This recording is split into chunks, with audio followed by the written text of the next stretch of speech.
উপহার নিয়ে প্রেমিকার সাথে দেখা করতে এসে চোর সন্দেহে ধরা পড়ে গেল প্রেমিক। হাতে নাতে ধরতে পেয়ে গণধুলাই দিল প্রেমিকার পরিবার। রবিবার রাতে ঘটনাটি ঘটেছে ধূপগুড়ি শহর এলাকায়। ঘটনার খবর পেয়ে ছুটে আসে ধূপগুড়ি থানার পুলিশ।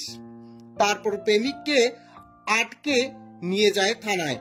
জানা গিয়েছে এক কিশোরীর সাথে 3 বছরের প্রেমের সম্পর্ক গড়ে ওঠে ওই যুবকের। পরিবারের অজান্তেই ভালোই চলছিল তাদের ভালোবাসার সম্পর্ক। প্রেমিকের দাদা কয়েকদিনের জন্য ধূপগুড়ির বাইরে যায়। সেই সুযোগে মা বাবার অজান্তে বাড়িতে আসতে বলে প্রেমিকা তার প্রেমিককে।